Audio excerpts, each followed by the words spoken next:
Welcome back, seekers of secrets. Tonight we unravel a case so chilling, so calculated, that even seasoned FBI agents were left disturbed. This isn't the story of a killer driven by rage, or someone who left a trail of blood in one city.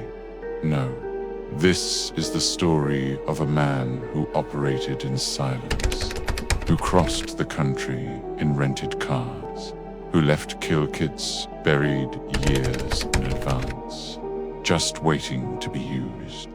A man who killed for the thrill of it, who had no pattern, no motive, and no mercy. This is the true story of Israel Keyes, one of the most methodical, mysterious, and horrifying serial killers in modern American history. Israel Keyes lived a life that appeared normal, almost too normal. He was a father to a young daughter. He owned a small construction business in Anchorage, Alaska. He paid his taxes on time. He did volunteer work. He even attended church. Neighbors described him as quiet, polite, helpful, the kind of man you'd never suspect. And that was the point. Behind closed doors, Keyes was living a double life. He had been planning murders for over a decade. He carefully mapped out where he would strike, who he would target, and, more importantly, how he would get away with it. He once told investigators, "I am two different people. One of them is me. The other does the things I don't talk about."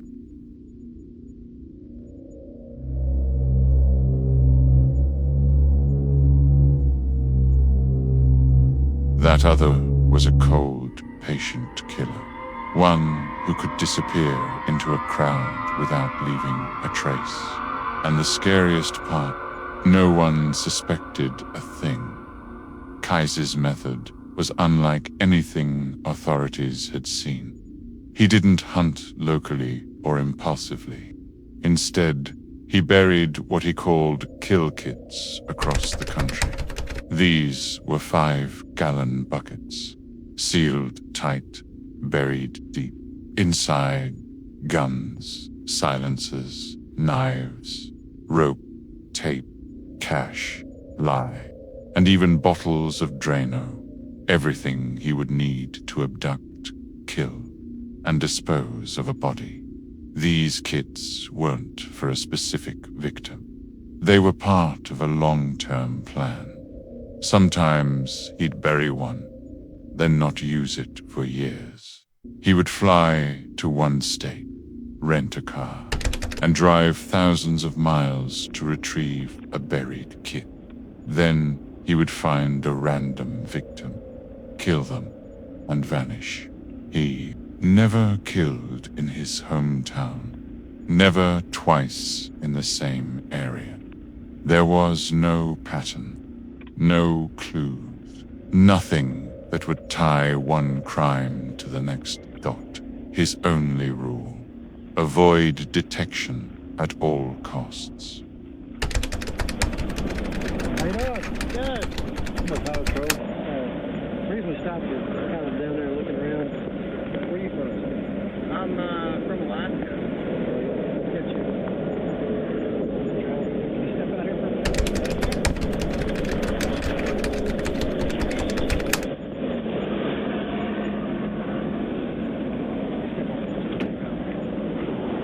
What you doing down this way?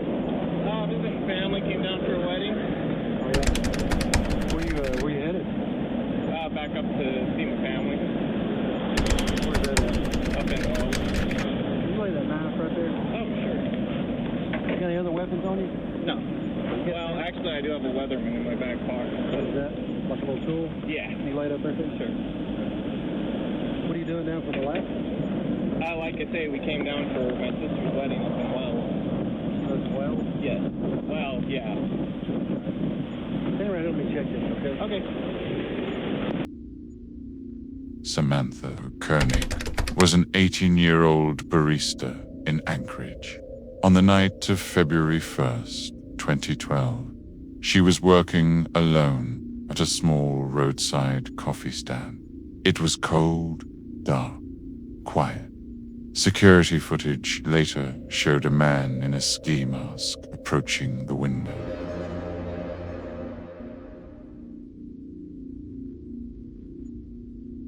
He ordered a drink, then pulled a gun.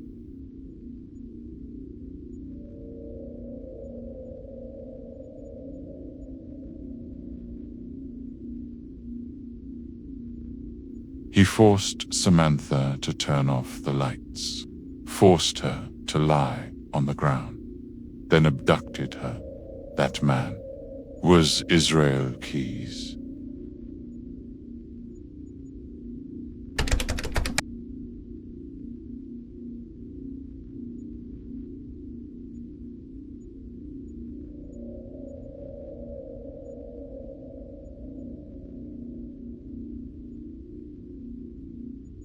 He held her hostage in a shed behind his home, while his girlfriend and daughter were away on a cruise. He returned home each night, fed his dog, acted normal, then returned to the shed to torment Samantha. After hours of captivity, he killed her. But it didn't end there. He sewed her, eyes open, propped her up, took a photo to make her look alive, and sent it to her parents, along with a ransom demand, all while she was already dead.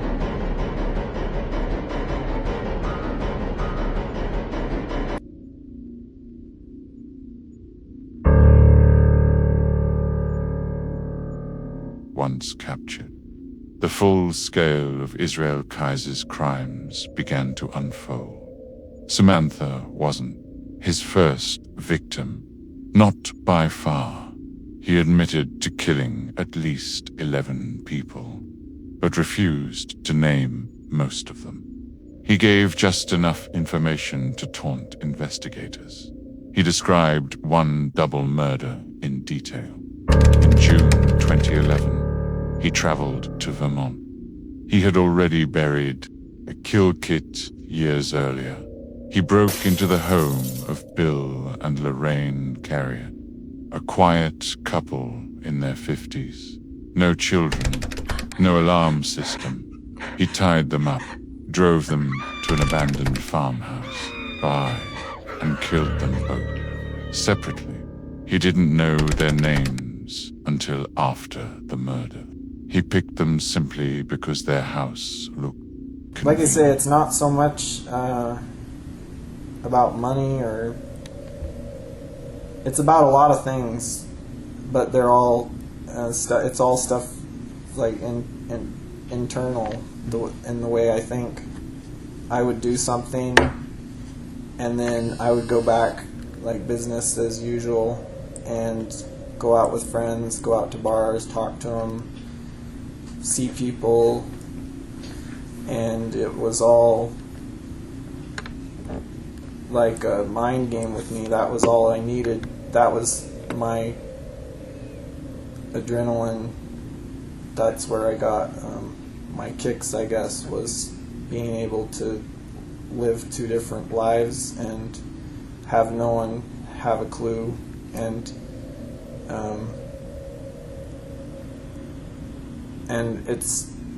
it became even more so when even like when I was in Nia Bay and had a regular 9-to-5 job basically, and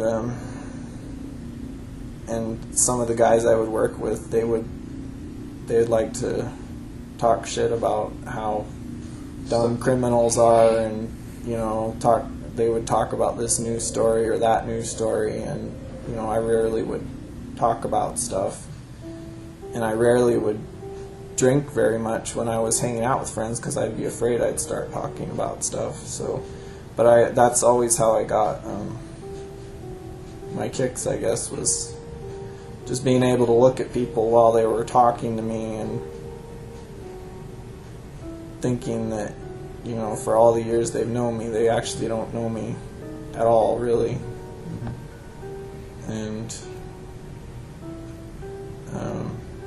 And that's why I could go a relatively long time before, you know, feeling like I had to, before getting bored, I guess, and doing something. How long is that generally? I'm not going to say anything about that. I tried. On December 2nd, 2012, Israel Keyes was found dead in his jail cell. He had slit his wrists with a razor blade and strangled himself with a bedsheet. Beneath his body, they found a suicide note and 11 crude drawings of skulls.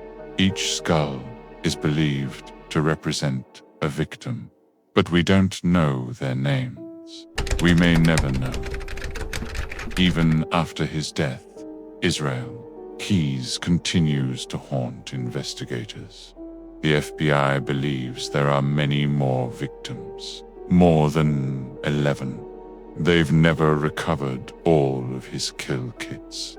Some may still be buried in forests, fields, near hiking trails.